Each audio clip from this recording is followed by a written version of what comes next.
Welcome back, everyone. Before we dive in, make sure you drop your thoughts and the lessons you take from this story in the comments. And don't forget to like and subscribe. Let's get into it. The backyard looked perfect. Soft lights lined the fence. White tables sat neatly in rows. People laughed like nothing could go wrong. This night was for my husband and his retirement. I stood beside him with a glass in my hand, and a smile I had practiced for years. Guests told me how lucky I was. They said I must be excited for what came next. I thanked them, because that was my role. I learned how to be calm, polite, and easy. Still, I noticed things others missed. My husband checked his watch too often. Our children stayed close to him but avoided my eyes. An envelope rested under his arm. It was too stiff to be a card. Too plain to be a gift. When he tapped his glass, the yard went quiet. He spoke about hard work and long years. People clapped. Then he turned to me and held out the envelope. "This is for you, Louvre," he said as I reached for it. My chest went cold. I did not know the details yet, but I knew one thing. Nothing about my life would be the same. I opened the envelope slowly. The paper inside was thick and official. I saw the words before I fully understood them. Divorce. Legal terms. Dates. My name printed neatly beside his. The noise around me faded, like someone had turned the volume down on the world. I did not cry. I did not gasp. I simply read. Years of marriage reduced to clean lines and clear demands. He watched my face closely, waiting for something. Shock. Fear. Anger. Anything that would tell him he still had control. I felt many things, but surprise was not one of them. I looked up and saw our children. They were not confused. They were not upset. They stood still, almost prepared. That hurt more than the papers in my hands. My husband leaned closer and whispered that this was best for everyone. That we could be civil. That I would be taken care of if I did not make things difficult. I folded the papers once. Then again. My hands did not shake. "All right," I said. "I'll sign." A quiet wave moved through the crowd. My husband blinked. He had not planned for this answer. Neither had they. And that was the moment everything changed. The party continued, but it felt fake, like a play that forgot its script. Music played. People laughed too loudly. Plates were filled again. No one knew where to look. I watched my husband relax. He thought the hardest part was over. He smiled more. He spoke freely. He believed I had accepted my place. Our children avoided me the rest of the night. They stayed near him, whispering, checking their phones. I caught pieces of words as I passed by. Timeline. Assets. After tonight. Later, near the kitchen door, I heard my name spoken softly. One of them said they were glad I had taken it so well. Another said it would have been messy if I had fought. That was when I understood the truth. This was not a sudden choice. This was not a mistake. This was a plan. I stood alone by the fence and looked at the lights overhead. I thought about the years I spent keeping peace, smoothing problems, and holding things together without praise. They believed I was calm because I was weak. They did not know I was calm because I was ready. They had no idea what I had already set in motion. That night, after the guests left and the lights were turned off, I lay awake in bed. My husband slept beside me like nothing had happened. His breathing was slow and steady. Mine was not. I stared at the ceiling and let my thoughts move backward. I remembered moments I once ignored. Late nights he could not explain. Phone calls taken outside. The way money questions started slipping into casual talks. At the time, I told myself I was imagining things. Now I knew I was not. I thought about how often I had been underestimated. People assumed I was quiet because I did not understand. They believed calm meant unaware. That mistake had followed me my entire life. What none of them knew was that I had spent years paying attention. I tracked patterns. I noticed changes. I asked myself hard questions when answers did not feel right. A long time ago, I made a quiet promise to myself. If the ground ever shifted beneath my feet, I would not be caught unprepared. I would never beg for stability someone else controlled. Lying there in the dark, I felt something unexpected. Not fear. Not sadness. Clarity. This night was not the end of my life. It was proof that I had been right to prepare. And soon, I would finally stop pretending everything was fine. The next morning, my husband acted kind. Too kind. He made coffee. He asked if I slept well. He spoke slowly, carefully, like someone handling fragile glass. He said we should talk about next steps. Lawyers. Timelines. He told me there was no rush, but also hinted that things would be easier if we moved quickly. He said fairness mattered to him. I listened. I nodded. I did not argue. That seemed to confuse him. He expected questions. He expected emotion. Instead, I asked one simple thing. I asked for a few days to think. He agreed, relieved, as if I had confirmed his plan was working. Later that afternoon, while he was out, I made a phone call from the guest room. I closed the door and spoke quietly, clearly, and without hesitation. The woman on the other end already knew my name. She did not ask why. She asked when. I gave her a date. When the call ended, I sat on the edge of the bed and felt my hands shake for the first time. Not from fear, but from release. I was no longer reacting. I was moving forward. 2 days later, I sat in a quiet office across from a woman who had been waiting for me longer than I realized. Her desk was clean. Her voice was calm. She did not look surprised by anything I said. I told her everything. The party. The papers. The looks my children gave me. She listened without stopping me once. When I finished, she slid a folder across the desk. My name was on it. Only my name. She said I had done more preparation than most people do in a lifetime. She said everything I had put in place was legal, careful, and smart. Then she asked me a question that stayed in the air between us. Are you ready to step away completely? I did not answer right away.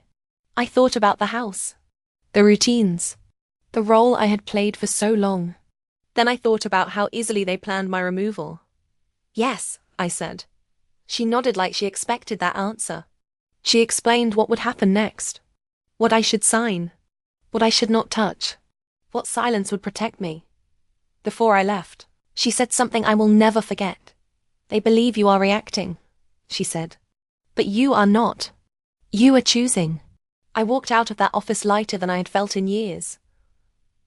The settlement meeting took place in a glass room downtown. My husband sat across from me, confident and relaxed. Our children sat beside him. I noticed how sure they looked. Papers were spread across the table. Numbers. Accounts. Property. They spoke quickly, pointing, suggesting, dividing. They explained things to me like I was new to the world. I let them. When they asked if I agreed, I said yes. When they suggested terms, I accepted. When they expected resistance, they met silence. I could feel my attorney shift beside me. She watched my face closely, but said nothing. My husband smiled. He leaned back in his chair, like someone who had won something. Our children whispered to each other, already planning their next steps. No one noticed what was missing. No one questioned why I gave up certain things without hesitation. No one asked why I asked for so little. When the meeting ended, my husband shook my hand. He thanked me for being reasonable. I smiled back. As we walked out, my attorney leaned close and whispered, "They think this is everything." I did not answer, because I knew exactly what they had missed. I signed the final papers in a quiet room with no windows. The pen felt heavier than it should have, but my hand stayed steady. Each page ended a chapter of my life that had already been closing for years. My husband watched carefully, like he expected me to stop. I did not. Our children avoided my eyes again. I noticed how quickly they reached for the copies once. Everything was done. They believed the numbers on those pages, told the full story. They did not know how carefully those numbers were chosen. When the last signature dried, my husband let out a breath he had been holding. He thanked me again. He said this was the best outcome for everyone. I nodded, because correcting him was not my job anymore. Outside the building, they walked away together. I stood alone on the steps and felt the weight lift from my chest. I had not lost anything that mattered. The things I released were never truly mine. They were symbols, props, tools they used to measure my worth. As I walked to my car, I thought of the things they never asked about, the accounts they never noticed, the decisions I made years ago, quietly and without permission. They thought I had walked away with scraps, They had no idea. I was carrying the foundation of my future with me. I did not leave right away. Disappearing takes planning, not drama. I moved slowly and carefully, the way I always had. First, I closed accounts tied to shared emails. Then I changed phone numbers. I removed myself from social circles I no longer needed. One by one, doors closed without noise. No one noticed at first that my husband was busy celebrating his freedom. My children were busy spending theirs. Silence feels invisible when people are distracted. I packed only what mattered. Documents. A few personal items. Clothes that belonged to the woman I was becoming, not the one I had been. At night, I slept in the guest room. During the day, I smiled when spoken to. I played the part until the timing was right. The final step came quietly. I forwarded mail. I signed one last form. I erased my name from places where it no longer belonged. The morning I left, the house was empty except for me. I stood in the doorway and felt nothing pull me back. No tears. No regret. Just space. And the certainty that once I stepped outside, I would not be easy to find again. I left the city on a grey morning. No goodbye notes. No dramatic exit. Just one suitcase and a calm mind. At the airport, no one recognized me. And I liked it that way. As the plane lifted off, I watched the buildings shrink below. That city held my marriage, my routines, and the version of me everyone thought they knew. I felt none of it cling to me. People believe leaving is hard because of love. Sometimes it is hard because of habit. I thought about how often I had been introduced as someone's wife, someone's mother, someone's support, rarely as myself. That thought stayed with me as the clouds closed in around the plane. I did not feel brave. I felt done. When we landed, I did not rush. I walked out slowly, breathing in air that felt different. Cleaner. Lighter. Like it did not expect anything from me. I picked up my suitcase and stepped into a life that had no audience. For the first time in decades, no one knew where I was supposed to be, or who I was supposed to serve. That freedom felt strange. Almost unreal. As I walked toward the exit, my phone stayed silent. No messages. No calls. They still thought they knew where to find me. They were already wrong. The drive took longer than I remembered. The road narrowed. The noise faded. Trees replaced buildings. By the time I reached the gate, the world felt quiet enough to hear myself think. I entered a code and the gate opened slowly. Beyond it sat a small house. Clean and simple, surrounded by land that belonged only to me. I parked and turned off the engine. For a moment, I just sat there, listening to nothing. This place was not new. I bought it years ago under a name no one connected to mine. I told myself it was an investment, a backup, a thought I hoped I would never need. But I had needed it. I unlocked the door and stepped inside. Everything was ready. Furniture, files, internet, even groceries in the fridge. I walked from room to room, touching walls, windows, solid things that did not lie. Here, no one watched me. No one expected explanations. I stood in the living room and said my name out loud. Laura Bennett. Not softly, not carefully. I smiled, surprised by how steady my voice sounded. This was not hiding. This was arriving. And for the first time since the party, I felt something close to peace. The first week passed quietly. That was on purpose. I did not rush to rebuild or announce anything. I followed the plan I had written for myself long ago. Each morning I reviewed documents I had prepared years earlier. Accounts opened under different structures. Records kept clean and legal. Choices made when I first noticed the ground shifting beneath my marriage. I remembered the night I started. My husband had laughed when I asked a simple question about our finances. He said I worried too much. I stopped asking after that and started learning on my own. Back then, I did not know if I would ever need this knowledge. I only knew I would never be helpless. Sitting at the small desk in my new home, I felt proud, not angry. Everything I had done was careful, honest, mine. What surprised me most was how calm I felt. No panic. No urge to check my phone. No fear of being found. I was not running away. I was stepping into something I built slowly, quietly, and without approval.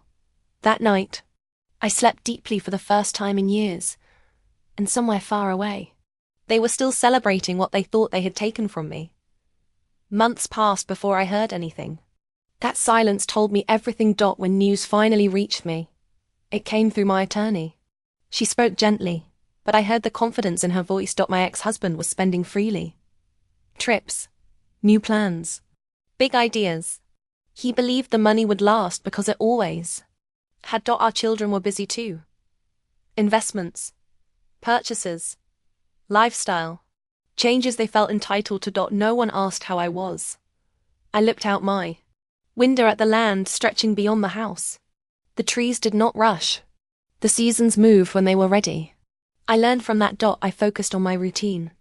I walked every morning. I ate better. I worked carefully and patiently. Growth does not shout. It waits. Then came the first crack. A poor decision. A missed detail. Something I would have noticed years ago. I felt it before I heard it. Experience leaves marks like that. I did nothing. I did not warn them. I did not interfere. I let distance do its work. Because the moment they started to feel the loss, I knew they would finally understand something important. I was never lucky, was essential. And they had already chosen to live without me. The first call came on a quiet afternoon. I recognized the number even though I had deleted it weeks earlier. I let it ring once, then twice. On the third ring, I answered. It was one of my children. The voice sounded casual, almost cheerful. They asked how I was doing. They said they hoped I had settled in well. Then the real reason surfaced. They wanted advice. They spoke about a business decision, about money moving too fast, about needing a second opinion. The tone was familiar. This was how they used to call me when something went wrong and they needed fixing. I listened without interrupting. When they finished, there was a pause, heavy and hopeful. I'm not the right person to help with that, I said calmly. Silence followed. Then confusion. They reminded me of my experience, of my role, of how I always helped before. I told them I trusted they would figure it out. I wished them well. Then I ended the call. My hand shook afterward, but only for a moment. Not from doubt, from finality. That call told me everything I needed to know. They did not miss me. They missed what I provided. I sat back in my chair and looked around my home. No raised voices. No pressure. No expectations waiting for me to carry them. That was when I understood something clearly. Distance does not always create pain. Sometimes, it creates truth. Life began to settle into a rhythm I had never known. Not slow. Not empty. Just steady. I woke up early and walked the land behind the house. I felt stronger each week. My thoughts grew quieter. When problems came, I faced them alone, and that made them simpler. While I rebuilt myself, their lives grew louder. More calls came. Some went unanswered. Others ended quickly. The tone changed each time. Confidence faded. Urgency crept in. I learned through my attorney that money was tightening. Decisions made too quickly were now asking for consequences. Systems I once managed quietly were no longer there to catch mistakes. I felt no pride in this. No joy. Only distance. I had not pushed them toward failure. I had simply stepped away from preventing it. That difference mattered. One evening, as I cooked dinner for myself, I realized something else had changed. I no longer waited for updates. I no longer measured my worth by how much I was needed. I was becoming someone new. Someone whole. As the sun set outside my window, my phone buzzed again. I did not reach for it right away. For the first time, I understood this was not punishment. This was balance. And it was only the beginning. I met him by accident, or at least that is what it felt like at first. It was a small place in town where people gathered in the mornings. No one cared who you were before. They only cared if you were kind. He did not ask many questions. He did not look impressed by my past. He listened when I spoke and laughed easily when I made simple jokes. That felt new. We talked about ordinary things. Books, weather, the quiet of the area. He never asked what I used to do or who I was married to. He asked what I enjoyed now. That question stayed with me. Over time, we spent more mornings together. Coffee turned into walks. Walks turned into long talks that ended without pressure or expectation. He liked me as I was, not as a solution or a safety net. For the first time in my adult life, I was not useful to someone. I was chosen. That scared me more than being alone ever had. But it also healed something I did not know was broken. One afternoon, as we sat quietly, my phone buzzed again. Another missed call from my old life. I turned the phone face down. I chose to stay where I was. And in that choice, I felt stronger than I had in years. The news reached me quietly, the way important things often do. My attorney called and asked if I had a moment. Her tone was careful. My ex-husband had made a large financial move. A risky one. Something fast and poorly timed. He had not asked for advice. He had trusted confidence instead. I knew immediately how it would end. I had seen this pattern before. Big promises. Shiny numbers. No patience. The kind of mistake I used to prevent before it ever happened. My attorney asked if I wanted to intervene. I said no. After the call, I sat outside and watched the wind move through the trees. I felt no anger. No desire to prove anything. Just certainty. This was not my responsibility anymore. Later that week, another call came from one of my children. This time, the voice was tense. Questions came faster. Details slipped through cracks. I listened. I said very little. When the call ended, I felt the line finally break inside me. The last thread of obligation snapped cleanly. We're learning what happens when confidence replaces care. And I was learning something too. Peace does not come from fixing everything. It comes from knowing what is no longer yours to fix. As the sun dipped low, I realized the distance between us was no longer painful. It was permanent. The next call came late at night. I almost did not answer. Something told me this one would be different. The voice on the other end was strained. No small talk. No pretending.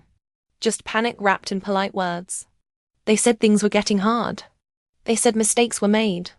They asked if I could look at something, just quickly. I listened in silence. They spoke about losses. About pressure. About how things used to feel easier when I was around. That part stood out to me the most. Used to. I told them I hoped things worked out. I said I believed they were capable. I did not offer advice. I did not ask questions. I did not step back into the role they were reaching for. The line went quiet. Then the call ended. I sat there for a long time after that, phone resting in my hand. I expected guilt. I expected sadness. What I felt instead was calm. I had not abandoned them. I had simply stopped rescuing them. There is a difference people do not like to talk about. That night, I slept well. No dreams. No replaying old scenes. Just rest. And somewhere far away, the weight they handed me years ago finally landed where it belonged. With distance came honesty. I began seeing my past clearly, without softness or blame. I was never protected in that family. I was assigned. I handled schedules, emotions, money conversations, and quiet damage control. When things worked, no one noticed. When things strained, I absorbed it. I mistook usefulness for love. That truth hurt, but it also freed me. I stopped asking why they treated me the way they did. The answer no longer mattered. What mattered was that I saw it now. My days grew fuller. Not busier. Fuller. I spent time reading, learning, cooking meals slowly. I laughed more. I breathed deeper. The man I had met earlier stayed in my life, steady and kind. He never asked me to fix anything. He simply showed up. That alone felt like healing. One afternoon, as we walked together, I realized something simple and heavy. If I had stayed, nothing would have changed. They would have taken until there was nothing left, and called it normal. I stopped feeling sad about leaving.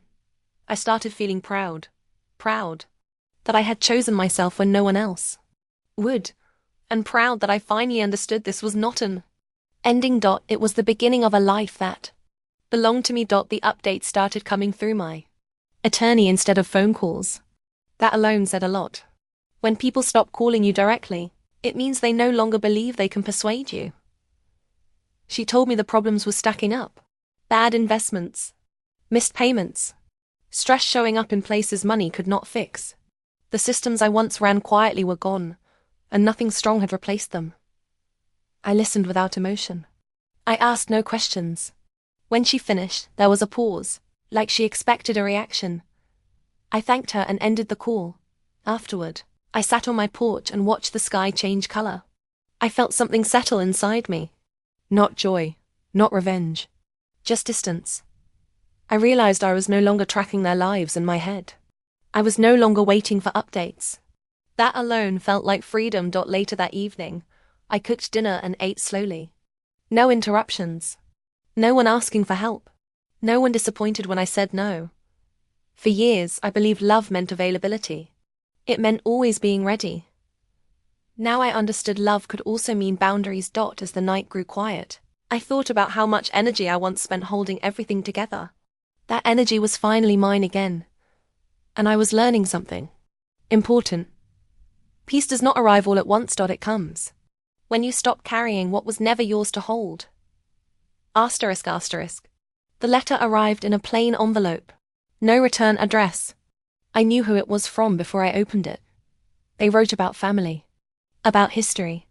About how time changes people. The words were careful and emotional, like a bridge built from guilt and memory. They said they wanted to talk. Just talk. No pressure. No money. Just connection.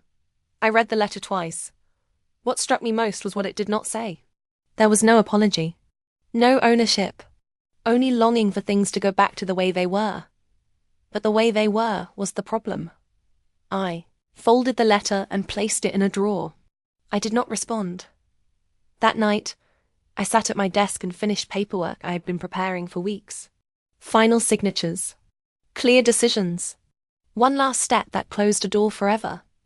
When I finished, I felt calm. The past no longer felt close enough to touch me.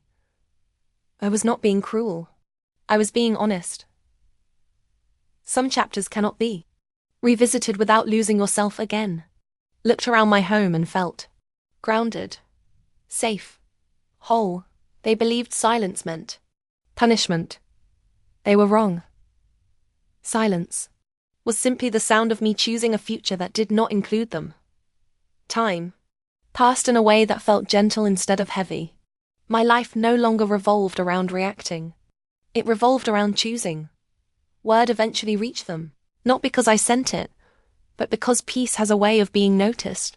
They heard I was settled, that I was healthy, that I was calm, that I was not struggling the way they expected. I imagined the confusion that caused. They believed disappearing meant falling apart. They believed silence meant regret. Instead, I was building something steady and real. I spent my days working carefully, growing what I had protected for years. I gave my attention to things that gave something back. My home felt warm. My routine felt honest. The man in my life remained patient and kind. He never rushed me. He never asked for proof of worth. That alone felt like a miracle. One evening, as we sat together watching the sun drop behind the trees, I felt a deep sense of arrival. I was no longer hiding. I was visible to myself. Somewhere far away. They were finally realizing that I had not vanished to be chased. I had vanished to be free. And freedom, once claimed, does not ask permission. That was when I understood the truth. The greatest consequence they faced was not loss. It was the knowledge that I was thriving without them. There is something I never said out loud until now. Something I let time reveal instead of words. Long before the party, long before the envelope, I had already stepped away in every way that mattered. Not emotionally, but strategically. I saw the shift before anyone else did. The entitlement, the quiet planning, the way my value became measured only in what I'd provided. So I prepared. I protected what I built. Legally. Carefully. Patiently. What they divided at that table was never the full picture. It was the surface. The part one allowed to be seen. The part that made them confident. The truth is, the foundation of my life was already elsewhere. Structured. Safe. Untouchable. I did not hide anything. I followed the rules. I simply stopped explaining myself. That is the part they never understood. They thought calm meant weakness. They thought silence meant fear. They thought my signature was surrender. It was not. It was confirmation. By the time they realized what I had done, it was already finished. Clean. Final. Unreachable. I did not take anything from them. I took myself back. And that, I learned, was the one thing they could never replace. Everything after that was just consequence catching up. I decided to speak once and only once. Not in person. Not on the phone. I chose words because words do not interrupt, and they do not beg. I wrote a short message. No anger, no blame, no stories, just truth. I told them the woman they underestimated no longer existed in the way they remembered. I told them I wished them stability, but I would not be part of their recovery. I explained that what they called family had always depended on my silence, and I was done providing that. I did not accuse. I did not defend. I did not explain my success or my peace. I closed the message with one sentence. I chose myself when you chose convenience. Then I sent it. Afterward, I felt nothing dramatic. No shaking. No rush. Just a quiet sense of completion. That night, I slept without thinking of them at all. That was new. In the morning, I woke up early and made coffee. The light came through the window slowly. The house was still. I understood something then. Closure does not come when others understand you. It comes when you stop needing them to. Whatever they felt after reading my words was no longer my concern. I had said everything that mattered. And for the first time, the past stayed where it belonged.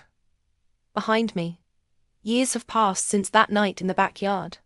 I am older now, but lighter in ways that matter. My days are full, not because they are busy, but because they are honest.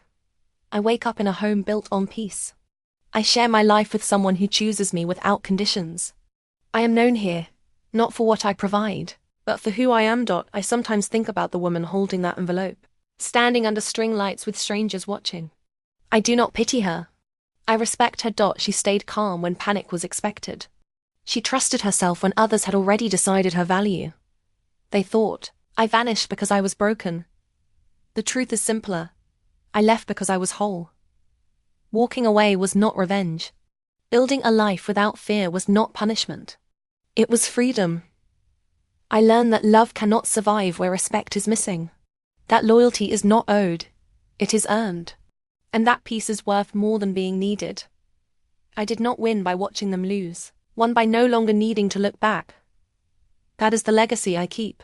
Not money, not validation, but self-respect, and it changed everything. If you enjoyed this story, please like, comment, and share this video with your friends. Subscribe and turn on the notification bell so you never miss a powerful story drop.